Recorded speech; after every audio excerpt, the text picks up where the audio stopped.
আসসালামু আলাইকুম। একদম সমুদ্রের সাথে মিশে যাবে পুরো ভেনেজুয়েলা, অথবা এত পরিমাণ এটাকে হাতু করা হবে বা ছাতু করা হবে বা ধূলিকণাতে তৈরি করা হবে যে রাষ্ট্রটার অস্তিত্ব খুঁজে পেতেই কষ্ট হবে। ইফেক্ট কত বড় হবে সেটা অনেকেই বুঝতে পারছেন। তবে আমার ধারণা যুদ্ধটা ওই লেভেলে হবে না। তবে যিনি প্রেসিডেন্ট আছেন মাদুরো, নিকোলাস মাদুরো, ঘাড়তারা লোক ভাই ট্রাম্পের মতন, তো তিনি যে স্ট্যান্ডে আছেন তার সামনে দুইটাই রাস্তা। এক হচ্ছে আমেরিকার বশ্যতা স্বীকার করে নেওয়া অথবা রাষ্ট্রটাকে হারাই ফেলা। কারণ আমেরিকা এখন পর্যন্ত সরাসরি কারোর সাথে যুদ্ধে লিপ্ত হয়নি।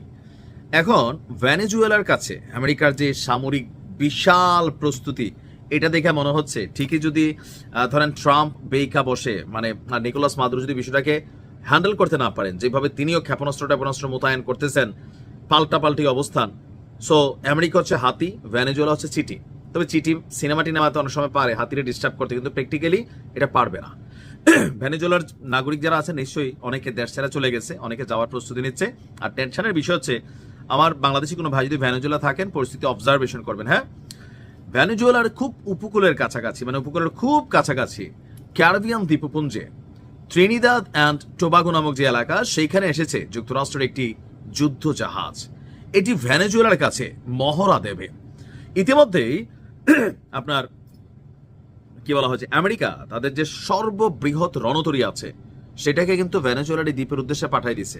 অপরদিকে আপনার ট্রিনিদাদ অ্যান্ড টোবাগো সরকার বলছিল যে দেশটির পোর্ট অফ স্পেন বন্দর থেকে একটা জাহাজ রওনা হয়েছে। তো ভেনেজুয়েলাতে সরাসরি হামলার পরিকল্পনা আছে ট্রাম্পের, এটা অনেকে বলছেন। আর ক্যারিবিয়ান অঞ্চলে টানা কয়েকদিনের ছোট ছোট নৌকায় হামলার পর এবার সরাসরি ভেনেজুয়েলাতে হামলা চালানোর পরিকল্পনা করেছেন মার্কিন প্রেসিডেন্ট ডোনাল্ড ট্রাম্প। তবে চূড়ান্ত সিদ্ধান্ত এখনো পেন্ডিং আছে বা অপেক্ষমান আছে। আর আমরা এই তথ্য কই থেকে জানলাম? 25 অক্টোবর 3টি সামরিক সূত্রের বরাতে এই তথ্য জানিয়েছে কারা? আন্তর্জাতিক গণমাধ্যম সিএনএন, ফেসবুক বা নর্মাল টেলিভিশন থেকে পাওয়া তথ্য না। ভেনেজুয়েলা নিয়ে মার্কিনীরা যে বড় ধরনের কোনো পরিকল্পনা করেছে তার ইঙ্গিত অলরেডি পাওয়া গেছে। দেশটির প্রতিরক্ষা মন্ত্রী প্যাটে হ্যাগসেথ, মানে আমেরিকার প্রতিরক্ষা মন্ত্রী প্যাটে হ্যাগসেথ, নৌবাহিনীর সবচেয়ে আধুনিক রণতরী ফোর্টকে ইউরোপ থেকে ক্যারিবিয়ান অঞ্চলে যাওয়ার নির্দেশ দিয়েছেন।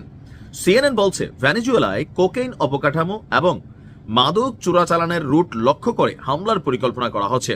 ক্যারিবিয়ান অঞ্চলে সামরিক শক্তি বৃদ্ধির পাশাপাশি গোয়েন্দা সংস্থা সিআইকে ভেনেজুয়েলার ভেতরে গোপন অভিযান চালানোর অনুমতিও দিয়ে দিয়েছে ট্রাম্প। সিআইএ কি করবে?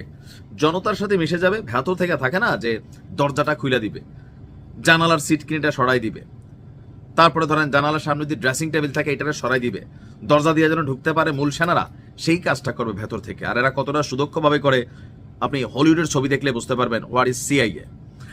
যুক্তরাষ্ট্রের অভিযোগ মাদকের স্রোত বন্ধ করতেই তারা এই অভিযান পরিচালনা করতে যাচ্ছে। তবে ভেনেজুয়েলা বলছে বিষয়টা অন্য জায়গায়, বিষয়টা হচ্ছে তেল। ভেনেজুয়েলা খুবই তেল সমৃদ্ধ একটা জায়গা। ভেনেজুয়েলার যে সামরিক উন্নতি বা সার্বিক উন্নতি, এটা হচ্ছে সেখানকার তেল বিক্রি করে অনেক টাকা পয়সা কামাইছে ভেনেজুয়েলার প্রেসিডেন্ট। আর তার দেশকে তিনি কি দিচ্ছেন জানি না, তবে মাদক চোরা কারবারিতে ভেনেজুয়েলা খুবই একটা বড় অবদান রাখে। কিন্তু সত্যি আমরা ট্রাম্পও পছন্দ করতে পারি, কিন্তু ভেনেজুয়েলাতে মাদকের একটা সাম্রাজ্য আছে। বা ট্রাম্পের ইস্যু মুখে যতই বলুক মাদক টাদক, টার্গেট কিন্তু তেল। দেখা যাক কি হয়, যে কোনো সময় একটা বড় ঘটনা ঘটে যাবে। আসসালামু আলাইকুম।